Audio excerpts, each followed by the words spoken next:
ফাল্গুন অমাবস্যা হলো কোনো চাঁদের দিন যা হিন্দু চন্দ্রমাসে ফাল্গুনে পড়ে।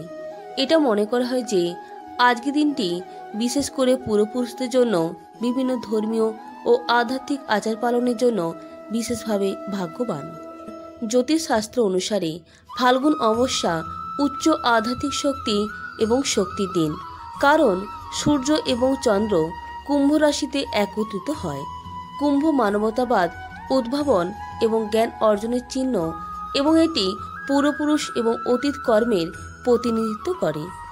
ফাল্গুন অমাবস্যায় সূর্য এবং চন্দ্র কুম্ভ শক্তিকে সক্রিয় করে এবং ভক্তদের তাদের পূর্বপুরুষদের শিকড়ের সাথে সংযোগ করতে, তাদের অতীতের ক্ষতগুলি নিরাময় করতে এবং তাদের কার্মিক ঋণের সমাধান করতে সহায়তা করে। ফাল্গুন অমাবস্যা হল নতুন সূচনা ও সুযোগের দিন, কারণ সূর্য এবং চন্দ্র একটি চন্দ্রচক্রের সমাপ্তি এবং অন্যটি শুরুকে চিহ্নিত করে।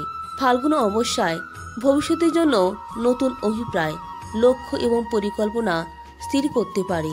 বন্ধুরা, আজকের দিনে পূর্বপুরুষদের সম্মান ও উপাসনা করার এবং তাদের আশীর্বাদ ও নির্দেশনা পাওয়ার জন্য একটি পবিত্র ও শুভ দিন। ফাল্গুন অমাবস্যা ব্রত ও পূজা পালনের মাধ্যমে তাদের জীবনে শান্তি, সমৃদ্ধি এবং সুখ লাভ করতে পারে। তাই বন্ধুরা, আজকের ভিডিওতে ব্যক্ত করব এই অমাবস্যার মাহাত্ম্য। ফাল্গুনী অমাবস্যা হিন্দুদের জন্য অত্যন্ত তাৎপর্যপূর্ণ একটি দিন, কারণ এটি বিশ্বাস করা হয় যে পূর্বপুরুষরা এই দিনে পৃথিবী পরিদর্শন করেন এবং তাদের বংশধরদের আশীর্বাদ করেন। তর্পণ, শ্রাদ্ধ এবং পিণ্ডদানের আচার অনুষ্ঠান সম্পাদন করে। ভক্তরা তাদের পূর্বপুরুষদের প্রতি তাদের কৃতজ্ঞতা, শ্রদ্ধা এবং ভালোবাসা প্রকাশ করে এবং তাদের শান্তি ও মুক্তি নিশ্চিত করে। ফাল্গুন অমাবস্যাও দান ও দানের একটি দিন, কারণ ভক্তরা গরিব ও দরিদ্রদের ভিক্ষা, বস্ত্র, খাদ্য এবং অন্যান্য জিনিসপত্র দেয় এবং গরু, পাখি ও অন্যান্য প্রাণীকেও খাওয়ায়। ফাল্গুন অমাবস্যাও শুদ্ধি ও মুক্তির দিন, কারণ তাদের শরীর ও মন এবং আত্মাকে অপবিত্রতা এবং পাপ থেকে পরিষ্কার করে এবং পরম ভগবানের কৃপা ও করুণা লাভ করে থাকেন। বন্ধুরা, অনেকে হয়তো আজকের এই ফাল্গুনী অমাবস্যা ব্রত পালন করেছেন।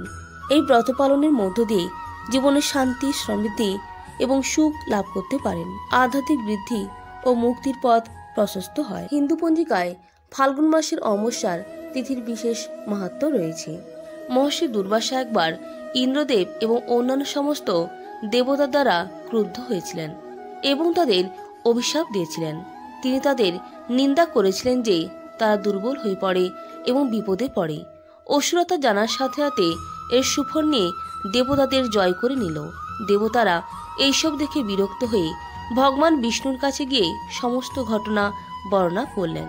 পরিস্থিতি বোঝার পরে ভগবান বিষ্ণু রাক্ষসদের সাথে শান্তি রাখতে বলেছিলেন এবং দেবতাদেরকে তাদের একসাথে সমুদ্র মন্থন করতে রাজি করতে বলেছিলেন। তিনি তাদের আরও বলেছিলেন যে দানবদের জানাতে যে এইভাবে প্রাপ্ত অমরত্বের অমৃত উভয় অংশীদারদের মধ্যে ভাগ করা যেতে পারে।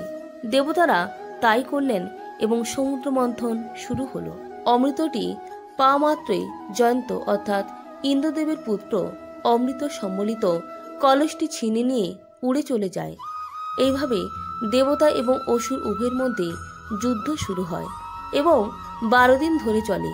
এই সময়ে হরিদ্বার, প্রয়াগ, উজ্জয়িনী এবং নাসিকে অমৃতের ফোঁটা পড়েছিল। যখন যুদ্ধ চলছিল তখন সূর্য, চন্দ্র, গুরু ও শনি অমৃত রক্ষা করেছিলেন।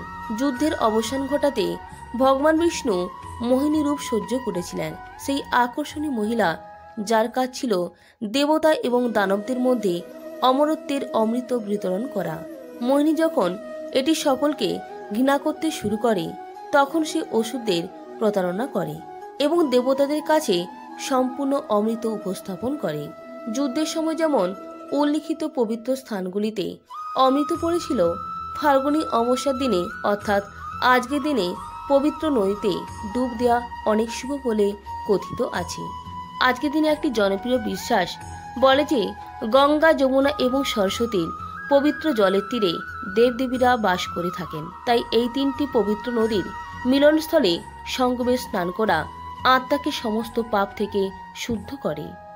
হিন্দু ধর্মগ্রন্থগুলি প্রকাশ করে যে এইভাবে পবিত্র নদীতে স্নান করে, উপবাস করে এবং আজকের দিনে দান করার মাধ্যমে পূজা করা পিতৃদোষ দূর করে এবং ভক্তের পাশাপাশি তার পূর্বপুরুষদের মোক্ষ এনে দেয় এবং তাদের সমস্ত দুঃখ, দুর্ভাগ্য এবং কষ্ট থেকে মুক্তি দেয়। জীবনের যে মাসে ভগবান শিব এবং ভগবান শ্রীকৃষ্ণের উপাসনা করা হয় সেই মাসে এটি আরও তাৎপর্য বহন করে থাকে। বন্ধুরা, এই ছিল আজকের ভিডিওর মূল আলোচ্য বিষয়বস্তু। প্রত্যেকে ভালো থাকবেন, সুস্থ থাকবেন। নমস্কার, ধন্যবাদ। ঈশ্বর আপনার মঙ্গল করুক।